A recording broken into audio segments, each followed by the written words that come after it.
दुर्गायै दुर्गपारायै सारायै सर्वकारिण्यै ख्यात्यै तथैव कृष्णायै धूम्रायै सततं नमः। सर्वमंगल मांगल्ये शिवे सर्वार्थ साधिके शरण्ये त्र्यंबके गौरी नारायणी नमोस्तुते। जय माता दी।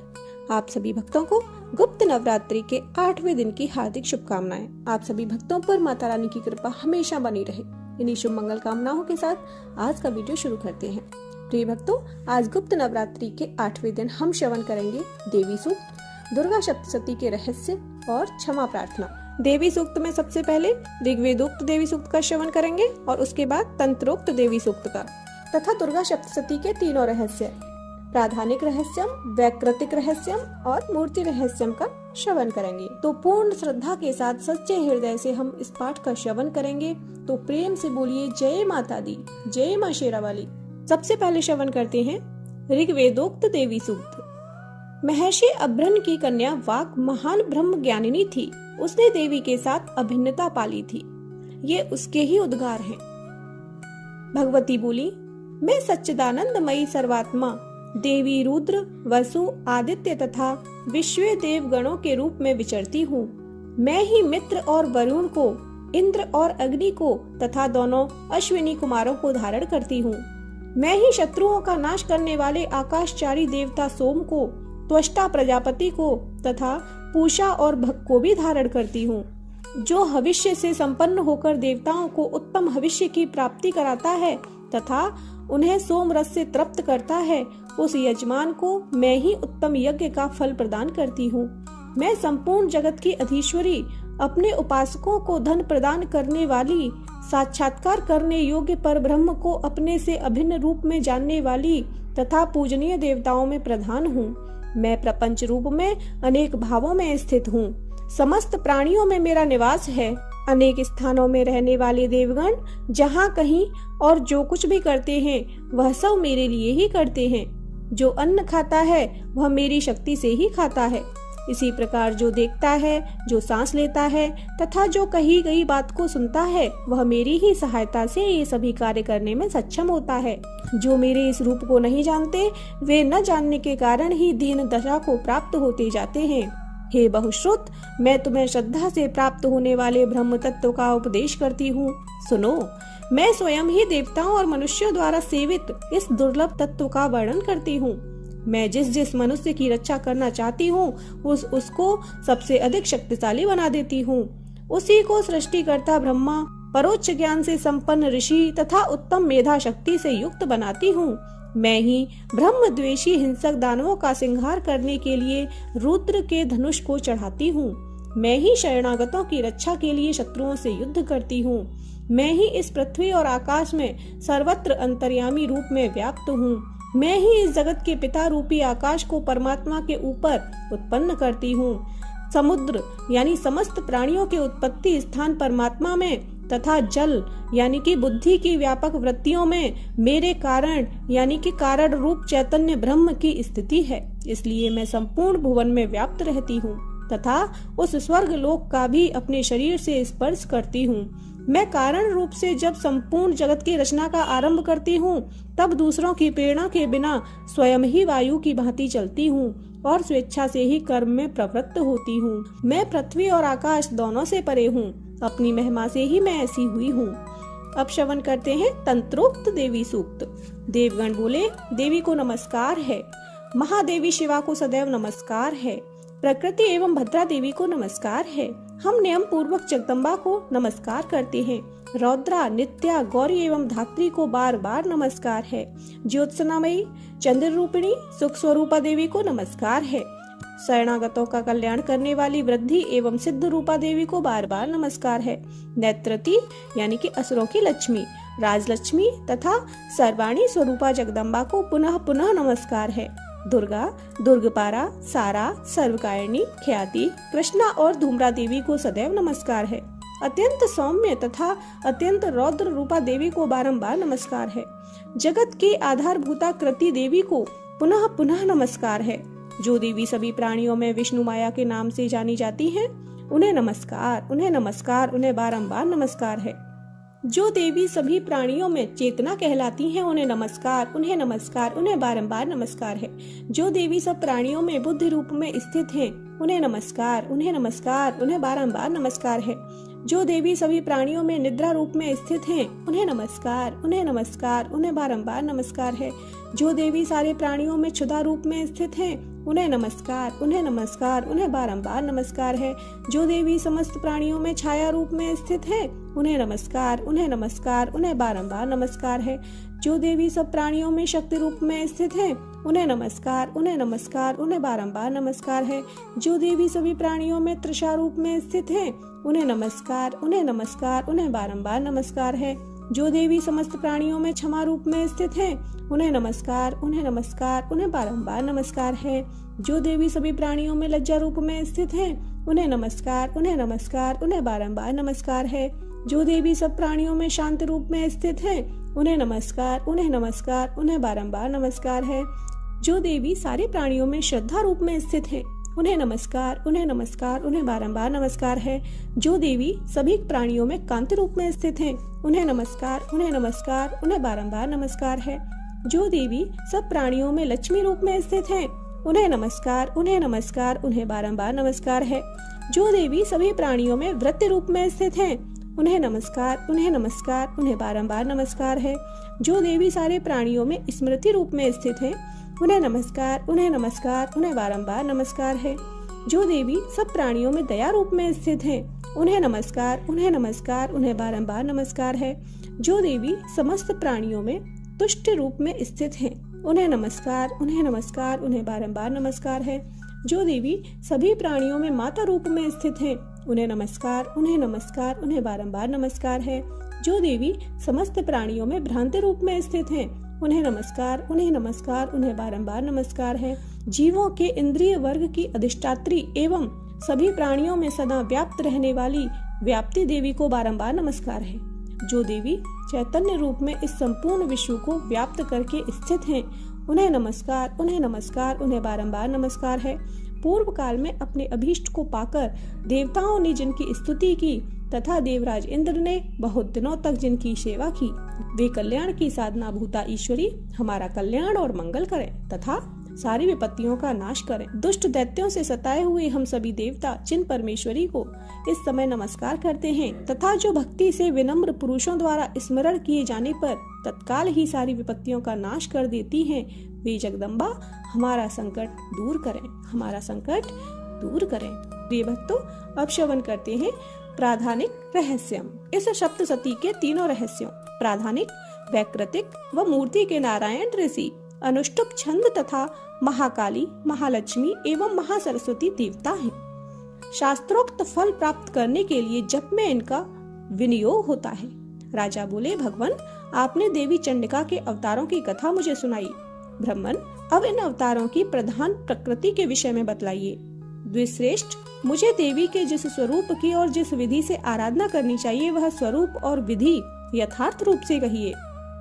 ऋषि ने कहा, राजन, यह रहस्य परम गोपनीय है, यह किसी से कहे जाने योग्य नहीं है, किंतु तुम मेरे भक्त हो इसलिए तुमसे न कहा जा सके ऐसा मेरे पास कुछ भी नहीं है। सत, रज, तम इन तीनों गुणों वाली परमेश्वरी महालक्ष्मी ही सबका आदि कारण है। वे ही दृश्य और अदृश्य रूप से संपूर्ण जगत में व्याप्त हैं। राजन, वे अपनी 4 भुजाओं में मातुलुंग यानी कि बिजौरे का फल, गदा, ढाल एवं पान पात्र और सिर पर नाग, लिंग तथा योनि को धारण करती हैं। तपाए हुए स्वर्ण की भांति उनका तेज है और तपाए हुए स्वर्ण के ही उनके आभूषण हैं। उन्होंने अपने तेज से इस शून्य जगत को परिपूर्ण किया है। परमेश्वरी महालक्ष्मी ने इस संपूर्ण विश्व को शून्य देखकर केवल तमोगुण रूप से एक अन्य श्रेष्ठ रूप धारण किया। वह रूप एक ऐसी नारी के रूप में प्रकट हुआ जिसके शरीर की कांति निखरे हुए काजल की तरह काले रंग की थी। उसका सुंदर मुख दाढ़ों से शोभायमान था, नेत्र बड़े बड़े और कमर पतली थी। उसके 4 भुजाओं में ढाल, तलवार, प्याले और कटे हुए सिर शोभायमान थे। उसने वक्ष स्थल पर कबंध यानी कि धड़ की तथा मस्तक पर मुंडों की माला धारण कर रखी थी। इस प्रकार प्रकट हुई नारियों में श्रेष्ठ तामसी देवी ने महालक्ष्मी से कहा, माता आपको नमस्कार है, आप मुझे मेरा नाम और कर्म बताइए। तब महालक्ष्मी ने नारियों में श्रेष्ठ उस तामसी देवी से कहा, मैं तुम्हारे नाम प्रदान करती हूँ और तुम्हारे कर्म भी बतलाती हूँ। महामाया, महाकाली, महामारी, क्षुधा, तृषा, निद्रा, तृष्णा, एकवीरा, कालरात्रि और दुरत्यया, ये तुम्हारे नाम हैं, जो तुम्हारे कर्मों के द्वारा लोक में चरितार्थ होंगे। इन नामों के द्वारा तुम्हारे कर्मों को जानकर जो उनका पाठ करता है वह सुख पाता है। राजन, महाकाली से यह कहकर महालक्ष्मी ने अत्यंत शुद्ध सत्व गुण से दूसरा स्वरूप धारण किया, जो चंद्रमा के समान गौर वर्ण वाला था। वह उत्तम नारी अपने हाथों में अक्षमाला, अंकुश, वीणा और पुस्तक धारण किए हुई थी। महालक्ष्मी ने उसे ये नाम प्रदान किए: महाविद्या, महावाणी, भारती, वाक, सरस्वती, आर्या, ब्राह्मी, कामधेनु, वेदगर्भा और धीश्वरी यानी कि बुद्धि की स्वामिनी। फिर महालक्ष्मी ने महाकाली और महासरस्वती से कहा, देवियों, तुम दोनों अपने अपने गुणों के अनुसार स्त्री पुरुष के जोड़े उत्पन्न करो। उन दोनों से ऐसा कहकर महालक्ष्मी ने पहले स्वयं ही स्त्री पुरुष का एक जोड़ा उत्पन्न किया। वे दोनों हिरण्यगर्भ यानी कि निर्मल ज्ञान से संपन्न, सुंदर तथा कमल के आसन पर बैठे हुए थे। फिर माता महालक्ष्मी ने पुरुष को ब्रह्मन, विधेय, विरिंच तथा धात और स्त्री को श्री, पद्मा, कमला, लक्ष्मी इत्यादि नामों से पुकारा। इसके बाद महाकाली और महासरस्वती ने भी स्त्री पुरुष का एक एक जोड़ा उत्पन्न किया।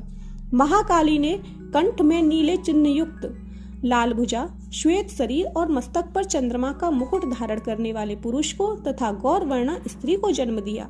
वह पुरुष रुद्र, शंकर, स्थाणु, कपर्दी और त्रिलोचन के नाम से जाना गया तथा स्त्री त्रयी, विद्या, कामधेनु, भाषा, अक्षरा और स्वरा नामों से प्रसिद्ध हुई। राजन, महासरस्वती ने गोरे रंग की स्त्री और श्याम वर्णी पुरुष को प्रकट किया। उनमें पुरुष के नाम विष्णु, कृष्ण, ऋषिकेश, वासुदेव और जनार्दन हुए तथा स्त्री के उमा, गौरी, सती, चंडी, सुंदरी, सुबका और शिवा नाम हुए। इस प्रकार तीनों युवतियां तत्काल पुरुष रूप को प्राप्त हुईं। इस बात को ज्ञान रूपी नेत्र वाले व्यक्ति ही समझ सकते हैं, दूसरे अज्ञानी जन इस रहस्य को नहीं समझ सकते। राजन, महालक्ष्मी ने ब्रह्मा को त्रयी विद्या रूपी सरस्वती पत्नी के रूप में समर्पित की, शंकर को वरदायिनी गौरी और भगवान विष्णु को लक्ष्मी दी। इस प्रकार सरस्वती के साथ मिलकर ब्रह्मा जी ने ब्रह्मांड को उत्पन्न किया और परम पराक्रमी भगवान शंकर ने गौरी के साथ मिलकर उसका भेदन किया। राजन, उस ब्रह्मांड में प्रधान आदि कार्य समूह पंच महाभूतात्मक समस्त स्थावर जंगम स्वरूप जगत प्रकट हुआ। फिर भगवान विष्णु ने देवी लक्ष्मी के साथ उस जगत का पालन पोषण किया और प्रलय काल में रुद्र ने गौरी के साथ उस संपूर्ण जगत का संहार किया। हे राजन, महालक्ष्मी ही सर्व सत्वमयी तथा सब तत्वों की अधीश्वरी हैं। वे ही निराकार और साकार रूप से विभिन्न प्रकार के नाम धारण करती हैं। सगुणवाचक, सत्य, ज्ञान, चित, महामाया आदि विविध नामों से इन महालक्ष्मी का निरूपण करना चाहिए। केवल एक नाम महालक्ष्मी मात्र से अथवा अन्य प्रत्यक्ष आदि प्रमाण से उनका वर्णन नहीं हो सकता। अब श्रवण करते हैं वैकृतिक रहस्यम। ऋषि कहते हैं, हे राजन, पहले जिन सत्व प्रधाना त्रिगुणमयी महालक्ष्मी के सात्विकी, राजसी और तामसी भेद से 3 स्वरूप कहे गए। वे ही शर्वा, चंडिका, दुर्गा, भद्रा और भगवती आदि अनेक नामों से जानी जाती हैं। तमोगुणमयी महाकाली को भगवान विष्णु की योग निद्रा कहा गया है। मधु और कैटभ नामक असुरों का वध करने के लिए ब्रह्मा जी ने जिन देवी की स्तुति की थी वे ही महाकाली हैं। उनके 10 मुख, 10 भुजाएं, 10 पैर और 30 नेत्र हैं। उनका वर्ण काजल के समान काला है। हे भूपाल, उनके दांत और दाढ़ चमकते रहते हैं। भयंकर रूप वाली होने पर भी वे रूप, सौभाग्य, कांति एवं महती संपत्ति को देने वाली हैं। वे अपने हाथों में खड्ग, बाण, गदा, शूल, चक्र, शंख, भुशुंडी, परिख, धनुष तथा कटा हुआ सिर जिससे रक्त टपकता रहता है धारण करती हैं। ये महाकाली भगवान विष्णु की दुस्तर माया हैं। आराधना करने पर ये चराचर जगत को अपने उपासक के वश में कर देती हैं। संपूर्ण देवताओं के अंगों से जो देवी उत्पन्न हुई थी वे अतुल्य कांति से युक्त साक्षात महालक्ष्मी हैं। उन्हें ही त्रिगुणमयी प्रकृति कहा जाता है और वे ही महिषासुर का मर्दन करने वाली हैं। उनका मुख गोरा, भुजाएं श्याम, स्तन मंडल श्वेत, कटिभाग और चरण लाल तथा जांघें और पिंडली नील वर्णी हैं। अजेय होने के कारण उन्हें अपने शौर्य का अपमान है। कटी के आगे का भाग बहुरंगे वस्त्र से आच्छादित होने के कारण अत्यंत सुंदर एवं विचित्र प्रतीत होता है। उनके माला, वस्त्र, आभूषण तथा अंगराग सभी विचित्र हैं। वे कांति, रूप और सौभाग्य से सुशोभित हैं। उनके हजारों भुजाएं हैं, पर उन्हें 18 भुजाओं वाली मानकर उनकी पूजा करनी चाहिए। उनके दाहिनी ओर के निचले हाथों से लेकर बाईं ओर के निचले हाथों तक इनमें क्रमशः ये अस्त्र हैं: अचमाला, कमल, बाण, खड्ग, वज्र, गदा, चक्र, त्रिशूल, परशु, शंख, घंटा, पाश, शक्ति, दंड, ढाल, धनुष, पानपात्र और कमंडलू। ये आयुध उनकी भुजाओं में सुशोभित हैं। वे कमल पर विराजमान हैं, सर्वदेवमयी हैं तथा सर्वेश्वरी हैं। हे राजन, जो इन महालक्ष्मी देवी का पूजन करता है वह संपूर्ण लोकों तथा देवताओं का स्वामी होता है।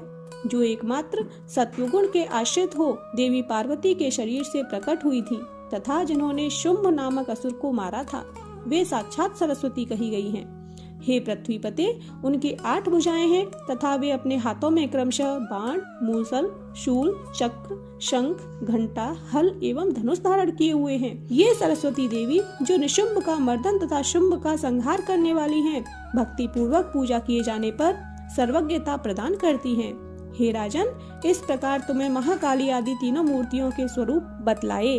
अब जगन्माता, महालक्ष्मी और इन महाकाली आदि तीनों मूर्तियों की अलग अलग उपासना सुनो। जब महालक्ष्मी की पूजा करनी हो तब उन्हें मध्य में स्थापित करके उनके दाएं भाग में महाकाली और बाएं भाग में महासरस्वती का पूजन करना चाहिए और पृष्ठ भाग में तीनों युगल देवताओं की पूजा करनी चाहिए। महालक्ष्मी के ठीक पीछे मध्य भाग में सरस्वती के साथ ब्रह्मा का पूजन करना चाहिए।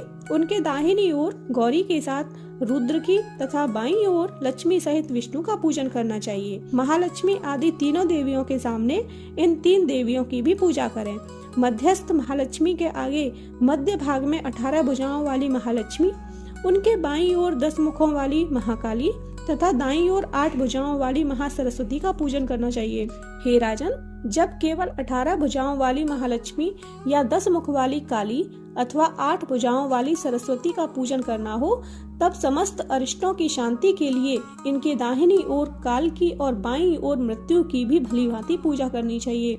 यदि शुंभासुर को समाप्त करने वाली अष्टभुजा देवी की पूजा करनी हो तो उनके साथ उनकी 9 शक्तियों ब्राह्मी, माहेश्वरी, कौमारी, वैष्णवी, वाराही, नारसिंगी, ऐन्द्री, शिवदूती तथा चामुंडा, ये 9 शक्तियां हैं। तो इन 9 शक्तियों का और दाईं ओर रुद्र एवं बाईं ओर गणेश जी का भी पूजन करना चाहिए। नमो दैव्ये, इस स्तोत्र से महालक्ष्मी की स्तुति करनी चाहिए।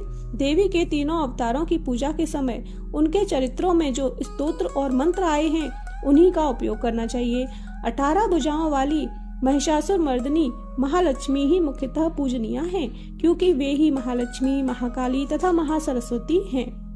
वे ही पुण्य पापों की अधीश्वरी तथा सभी लोगों की महेश्वरी हैं। जो महिषासुर का अंत करने वाली महालक्ष्मी की भक्ति पूर्वक आराधना करता है वही संसार का स्वामी होता है। अतः जगत को धारण करने वाली भक्त वत्सला भगवती चंडिका की पूजा अवश्य करनी चाहिए। अर्घ्य आदि से, आभूषणों से, गंध, पुष्प, अक्षत, धूप, दीप तथा नाना प्रकार के खाद्य पदार्थों से युक्त नैवेद्यों से, रक्त सिंचित बलि से, मांस से और मदिरा से भी देवी का पूजन होता है। हे राजन, बलि और मांस मदिरा से की जाने वाली पूजा ब्राह्मणों को छोड़कर बताई गई है, अर्थात ब्राह्मणों के लिए कहीं भी मांस और मदिरा से पूजा का विधान नहीं है। प्रणाम, आचमन के लिए जल, सुगंधित चंदन, कपूर तथा तांबूल आदि सामग्रियों को भक्ति भाव से निवेदन करके देवी का पूजन करना चाहिए। देवी के सामने बाएं भाग में कटे सिर वाले महादैत्य महिषासुर का पूजन करना चाहिए, जिसने भगवती के साथ युद्ध द्वारा मोक्ष प्राप्त किया। इसी प्रकार देवी के सामने दाएं भाग में संपूर्ण धर्म के प्रतीक एवं षड्विध ऐश्वर्य से युक्त उनके वाहन सिंह का पूजन करना चाहिए। उसी ने इस चराचर जगत को धारण कर रखा है। इसके बाद बुद्धिमान पुरुष को एकाग्र चित्त हो देवी की स्तुति करनी चाहिए। फिर हाथ जोड़कर तीनों पूर्वोक्त चरित्रों द्वारा भगवती की स्तुति करनी चाहिए। यदि कोई व्यक्ति एक ही चरित्र से स्तुति करना चाहे तो केवल मध्यम चरित्र के पाठ से करे, लेकिन केवल प्रथम या उत्तर चरित्र का पाठ न करे। आधे चरित्र का पाठ करना भी मना है।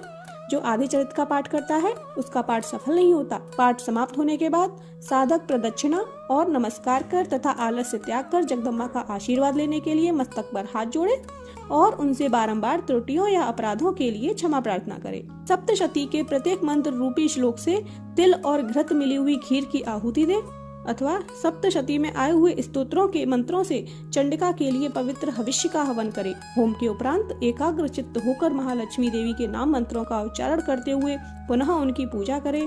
फिर मन और इंद्रियों को वश में रखते हुए हाथ जोड़कर विनीत भाव से देवी को प्रणाम करे और अंतःकरण में स्थापित करके उन सर्वेश्वरी चंडिका देवी का देर तक ध्यान करे।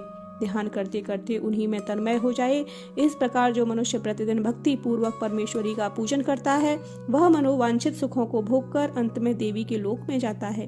जो भक्त वत्सलता चंडी की प्रतिदिन पूजा नहीं करता, देवी परमेश्वरी उसके पुण्यों को जलाकर भस्म कर देती हैं। इसलिए हे राजन, तुम सर्वलोक महेश्वरी चंडिका का शास्त्रोक्त विधि से पूजन करो, उससे ही तुम्हें सुख मिलेगा। अब श्रवण करते हैं मूर्ति रहस्यम। ऋषि कहते हैं, हे राजन, भगवती नंदा जो नंद से उत्पन्न होने वाली हैं, वे भक्ति पूर्वक स्तुति और पूजा करने पर तीनों लोकों को उपासक के अधीन कर देती हैं। उनके श्री अंगों की कांति सुवर्ण के समान उत्तम है। वे सुनहरे रंग के सुंदर वस्त्र धारण करती हैं। उनके आभा सुवर्ण के तुल्य है तथा वे सुवर्ण के ही उत्तम आभूषणों से सुशोभित हैं। उनकी चारों भुजाओं में कमल, अंकुश, पाश और शंख सुशोभित हैं। उनके इंद्रा, कमला, लक्ष्मी, श्री तथा रूपमाम्बुजासना यानी कि सुवर्णमय कमल के आसन पर विराजमान आदि नाम हैं। हे निष्पाप नरेश, अब मैं रक्तदंतिका नाम से वर्णित देवी के स्वरूप को बताऊंगा, सुनो। वे सभी प्रकार के भयों को दूर करने वाली हैं। वे लाल रंग के वस्त्र धारण करती हैं। उनके शरीर का रंग भी लाल ही है और अंगों के समस्त आभूषण भी रक्तवर्णी हैं। उनके अस्त्र शस्त्र, नेत्र, सिर के बाल, तीखे नख और दांत सभी लाल रंग के हैं। इसलिए वे रक्त दंतिका कहलाती हैं और अत्यंत भयानक प्रतीत होती हैं। जैसे स्त्री अपने पति के प्रति अनुराग रखती है, उसी प्रकार देवी अपने भक्त पर यानी कि माता की भांति स्नेह रखते हुए उसकी सेवा करती हैं। देवी रक्त दंतिका का आकार पृथ्वी की भांति विशाल है। उनके दोनों स्तन सुमेरु पर्वत के समान लंबे, चौड़े, स्थूल तथा अत्यंत मनोहर हैं। वे कठोर होते हुए भी अत्यंत कमनीय हैं तथा पूर्ण आनंद के सागर हैं। समस्त कामनाओं को पूर्ण करने वाले ये दोनों स्तन देवी अपने भक्तों को पिलाती हैं। उनकी चारों भुजाओं में खड्ग, पान पात्र, मूसल और हल सुशोभित हैं। ये ही रक्त चामुंडा और योगेश्वरी देवी कही जाती हैं। इनके द्वारा संपूर्ण चराचर जगत व्याप्त है। जो इन रक्त दंतिका देवी का भक्ति पूर्वक पूजन करता है वह भी चराचर जगत में व्याप्त होता है। वह यथेष्ट सुखों को भोगकर अंत में देवी के लोक को पा लेता है। जो प्रतिदिन रक्त दंतिका देवी के शरीर की इस प्रकार स्तुति करता है, उसकी वे देवी प्रेम पूर्वक संरक्षण रूपी सेवा करती हैं। ठीक उसी तरह जैसे पतिव्रता नारी अपने प्रियतम पति की परिचर्या करती है। शाकंभरी देवी के शरीर की कांति नील वर्णी है। उनके नेत्र नील कमल के समान हैं। नाभि नीची है तथा त्रिवली से विभूषित उदर यानी कि मध्य भाग सूक्ष्म है। उनके दोनों स्तन अत्यंत कठोर, सब ओर से बराबर, ऊंचे, गोल, स्थूल और परस्पर सटे हुए हैं। वे देवी कमल में निवास करती हैं और उन्होंने हाथों में बाणों से भरी मुष्टि, कमल, शाक समूह तथा प्रकाशमान धनुष धारण किए हुए हैं। वह शाक समूह मनोवांछित अनंत रसों से पूर्ण तथा क्षुधा, तृषा और मृत्यु के भयों का नाशक और पुष्प, पल्लव, मूल आदि एवं फलों से संपन्न है। उनको ही शाकंभरी, शताक्षी तथा दुर्गा कहा गया है। वे शोक से रहित, दुष्टों का दमन करने वाली तथा पाप और विपत्ति का नाश करने वाली हैं। वे ही उमा, गौरी, सती, चंडी, कालिका और पार्वती हैं। जो मनुष्य शाकंभरी देवी की स्तुति, ध्यान, जप, पूजा और वंदना करता है वह शीघ्र ही अन्न, पान एवं अमृत रूपी अक्षय फल पाता है। भीमा देवी भी नीलवर्णी है। उनके डाढ़े और दांत चमकते रहते हैं। उनके नेत्र विशाल हैं। स्वरूप स्त्री का है। स्तन गोल गोल और स्थूल हैं। उनके हाथों में चंद्रहास नामक खड्ग, डमरू, मस्तक और पान पात्र सुशोभित हैं। वे ही एक वीरा, कालरात्रि तथा कामदा नामों से प्रशंसित होती हैं। ब्राह्मणी देवी की कांति विचित्र यानी कि अनेक रंग की है। वे अपने तेजोमंडल के कारण दुर्धर्ष दिखाई देती हैं। उनका अंगराग भी अनेक रंग का है तथा वे चित्र विचित्र आभूषणों से सुशोभित हैं। चित्र, भ्रमर, पाणी और महामारी आदि नामों से उनका यशगान किया जाता है। हे राजन, इस प्रकार जगन्माता चंडिका देवी की ये मूर्तियां बतलाई गई हैं, जो आराधना करने पर कामधेनु के समान समस्त कामनाओं को पूर्ण करती हैं। यह परम गोपनीय रहस्य है, इसे तुम्हें अन्य किसी को बतलाना नहीं चाहिए। दिव्य मूर्तियों का यह आख्यान मनोवांछित फल देने वाला है, इसलिए पूर्ण प्रयत्न करके तुम निरंतर देवी का जप यानी आराधना करते रहो। सप्तशती के मंत्रों का पाठ करने मात्र से ही मनुष्य 7 जन्मों में उपार्जित ब्रह्महत्या जैसे घोर पापों एवं समस्त कलमशों से भी मुक्त हो जाता है। इसलिए मैंने पूर्ण प्रयत्न करके देवी के गोपनीय से भी गोपनीय ध्यान का तुमसे वर्णन किया है, जो सभी प्रकार के मनोवांछित फलों को देने वाला है। उनकी कृपा से तुम सर्वमान्य हो जाओगे। देवी स्वरूपमयी है तथा संपूर्ण जगत देवीमय है, अतः मैं उन विश्व रूपा परमेश्वरी को नमस्कार करता हूँ। अब श्रवण करते हैं क्षमा प्रार्थना। हे परमेश्वरी, मुझसे रात दिन सहस्रों अपराध होते रहते हैं, अतः आप मुझे अपना दास समझकर कृपा पूर्वक मेरे उन अपराधों को क्षमा करो। हे परमेश्वरी, न तो मैं आह्वान करना जानती हूँ, न विसर्जन करना जानती हूँ और न पूजा करने का विधान ही जानती हूँ। हे परमेश्वरी, मुझे क्षमा करो। हे सुरेश्वरी, मैंने जो मंत्रहीन, क्रियाहीन और भक्तिहीन पूजन किया है, वह सब आपकी कृपा से पूर्ण हो। सैकड़ों अपराध करके भी जो भक्त आपकी शरण में आकर केवल जगदम्ब कहकर पुकारता है, वह उस दुर्लभ गति मोक्ष को प्राप्त करता है, जिसे ब्रह्मादि देवगण भी पाने में असमर्थ होते हैं। हे जगदम्बिके, मैं अपराधी हूँ, किंतु आपकी शरण में आई हूँ। इस समय में दया का पात्र हूँ, तुम जो चाहो करो। हे देवी, हे परमेश्वरी, अज्ञानवश या बुद्धि भ्रम होने के कारण भूल से जो कुछ भी मैंने कम या अधिक कर दिया हो, वह सब क्षमा कर प्रसन्न हो। हे जगन्माता कामेश्वरी, हे सच्चिदानंद स्वरूपिणी परमेश्वरी, आप प्रेम पूर्वक मेरी यह पूजा स्वीकार करो और मुझ पर प्रसन्न हो। हे सुरेश्वरी, आप गोपनीय से भी गोपनीय वस्तु की रक्षा करने वाली हो। आप मेरे द्वारा किए हुए इस जप को ग्रहण करके मेरे सभी अपराध क्षमा करो। हे देवी, हे महेश्वरी, आपकी कृपा से मुझे सिद्धि की प्राप्ति हो। बोलिए शेरावाली मैया की जय।